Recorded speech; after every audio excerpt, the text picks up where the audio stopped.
എൻ്റെ ഒപ്പമുള്ളത് അർച്ചന PC. സ്വന്തമായി ചിത്രകല അഭ്യസിച്ചിട്ടില്ല, പക്ഷേ ചിത്രങ്ങൾ വർണ്ണങ്ങൾ കൊണ്ട് അതിമനോഹരമായി തീർത്തിരിക്കുകയാണ് അർച്ചന. അർച്ചനയ്ക്ക് ന്യൂസ് ടുഡേയിലേക്ക് സ്വാഗതം.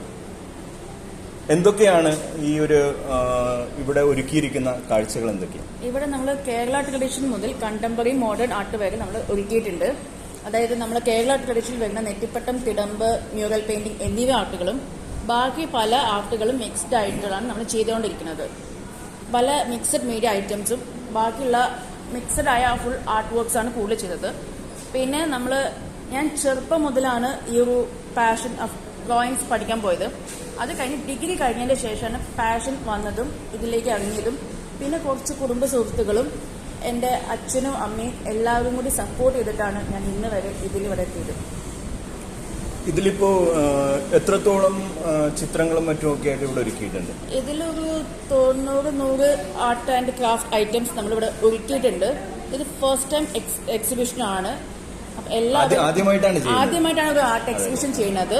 ഭഗ്നോദയമാണ് ഇതിന്റെ പേര് വന്നിരിക്കുന്നത്. നമ്മൾ ഇട്ടിരിക്കുന്നത് ക്രാഫ്റ്റ് ഫാം പറഞ്ഞിട്ട് ഇതിനൊരു സോഷ്യൽ മീഡിയ, ഇൻസ്റ്റാഗ്രാം, FB പേജും കാര്യങ്ങളൊക്കെ ഉണ്ട്. നമ്മൾ വെബ്സൈറ്റ് പെട്ടെന്ന് നമ്മൾ ലോഞ്ച് ചെയ്യാനുള്ള പ്ലാൻ കാര്യങ്ങളൊക്കെ ഉണ്ട്. ഇത് സെയിലിന് പകരമല്ല, മറ്റുള്ള ആളുകളിലേക്ക് കുറച്ചും കൂടി നമ്മളുടെ ഈ ആർട്ട് ആൻഡ് ക്രാഫ്റ്റ് എത്തിക്കുക എന്നതാണ്. പുതുതലമുറയ്ക്ക് കുറച്ചും കൂടി എത്തിക്കാൻ വേണ്ടിയിട്ടാണ് നമ്മൾ പുതുതലമുറയോട് ഇപ്പോ നമുക്കിപ്പോ ശരിക്കും പറഞ്ഞാല് എല്ലാരും പോയിട്ട് പഠിച്ചാണ് എല്ലാം ചെയ്യുന്നത്. അതിൽ നിന്ന് വ്യത്യസ്തമായിട്ടാണ് അർച്ചന വരുന്നത്. പിന്നെ ഒന്നാമത്തെ കൂടുതലും ഇപ്പൊ നമ്മൾ മൊബൈൽ വൈസ് നമ്മൾ നോക്കിയിട്ടാണ് പഠിക്കുന്നത്. അപ്പൊ കുറച്ചും കൂടി നമ്മൾ പുറത്തോട്ട് ഇറങ്ങി എല്ലാം ഒന്ന് ഒബ്സർവ് ചെയ്തിട്ടാണ് പഠിക്കുന്നത് ചെയ്തുകൊണ്ടിരുന്നത്. കുറെ എക്സിബിഷൻസ് കാണാൻ പോയിട്ടുണ്ടായിരുന്നു. പിന്നെ മെയിൻ ആയിട്ട് എന്നെ ആകർഷിച്ചത് നമ്മൾ കേരള ഉത്സവത്തിൽ നിന്നൊക്കെയാണ് ആകർഷിച്ചത്. അപ്പൊ അതിലൊക്കെ കുറെ ആർട്ട് ഫോംസ്, ആർട്ട് കാര്യങ്ങളൊക്കെ ഉണ്ട്. അപ്പൊ അതും നമ്മളെ ഒന്ന് ഇതാക്കിയപ്പോൾ ഇൻസ്പയർ ചെയ്തുകൊണ്ട് ഞാൻ അതും ഒന്ന് ഇതാക്കിയതാണ്. ഇപ്പൊ ഇതില് എന്തെല്ലാം മെറ്റീരിയൽസ് ആണ് ഇതിനു വേണ്ടിയിട്ട് യൂസ് ചെയ്യുന്നത്? ഇതില് നമ്മള് മെറ്റീരിയൽസ് മിക്സഡ് ആയി പല മെറ്റീരിയൽസ് ഉണ്ട്. അതായത് പെയിന്റിങ്ങിനാണ് നമ്മൾ ആക്രിലിക് ഉപയോഗിച്ചിട്ടുണ്ട്, പിന്നെ ഫാബ്രിക് പെയിന്റിങ് യൂസ് ചെയ്തിട്ടുണ്ട്. അങ്ങനെ mixed of art materials use ചെയ്തിട്ടുണ്ട്. നെറ്റിപ്പട്ടത്തിൽ നമ്മൾ ക്യാൻവാസിലാണ് കൂടുതൽ നെറ്റിപ്പട്ടങ്ങൾ ചെയ്യാറുള്ളത്. അതിന്റെ മെറ്റീരിയൽസ്, ഫൈബേഴ്സ് കാര്യങ്ങളൊക്കെയാണ് നമ്മൾ യൂസ് ചെയ്യാറുള്ളത്. ഇതെല്ലാം സെയിൽസും ഇതിനൊപ്പം തന്നെ ഉണ്ടോ ഇതിൽ? എല്ലാം ഉണ്ട്. ഇനിയിപ്പോ ഇത് കഴിഞ്ഞിട്ട് നമ്മളിപ്പോ ഇതൊരു ഏകദേശം 100ഓളം വർണ്ണക്കാഴ്ചകളാണ് ഇവിടെ ഒരുക്കിയിരിക്കുന്നത്.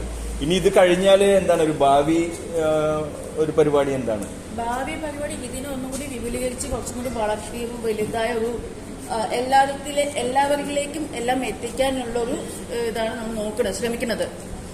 ഇപ്പൊ ഇതില് എവിടെയാണ് ശരിക്കും അർച്ചനയുടെ ജന്മസ്ഥലം? ജന്മസ്ഥലം വന്നിട്ട് തുഞ്ചൻപറമ്പിന്റെ അടുത്താണ്, മലപ്പുറം തിരൂരിലാണ്. പഠിച്ചത് മലപ്പുറം തിരൂർ MESലായിരുന്നു.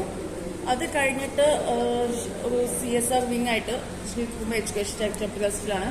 അവിടെയാണ് ഇപ്പോൾ വർക്ക് ചെയ്യുന്നത്. ശോഭ വിങ്ങിലാണ് വർക്ക് ചെയ്യുന്നത്. അപ്പോൾ ഏതായാലും അർച്ചനയ്ക്ക് ഇനിയും കൂടുതൽ ഉയരങ്ങളിലേക്ക് എത്താനായിട്ട് സാധിക്കട്ടെ എന്ന് ആശംസിക്കുകയാണ്. വളരെ നല്ല രീതിയിൽ ഇവിടെ വർണ്ണവിസ്മയം തീർത്തുകൊണ്ടാണ് അർച്ചന, സ്വന്തമായിട്ട് പഠിച്ചിട്ടില്ലെങ്കിൽ പോലും അത് വളരെ മനോഹരമായിട്ട് തന്നെ ഇവിടെ വളരെയധികം കാഴ്ചകളാണ് ഇവിടുത്തെ സാധാരണക്കാർക്ക് വേണ്ടി മലപ്പുറത്ത് തുഞ്ചൻപറമ്പിൽ നിന്ന് വന്ന് ഇവിടെ കൊച്ചിയിൽ ഒരുക്കിയിരിക്കുന്നത്. ഇനിയും ഉയരങ്ങളിലേക്ക് എത്തുവാനായിട്ട് സാധിക്കട്ടെ എന്ന് ആശംസിക്കുകയാണ്. എല്ലാവിധത്തിലുള്ള ഭാവങ്ങളും നേരുന്നു. കൊച്ചിയിൽ നിന്നും ന്യൂസ് ടുഡേക്ക് വേണ്ടി റിഡ്ജൻ റബല്ലോ.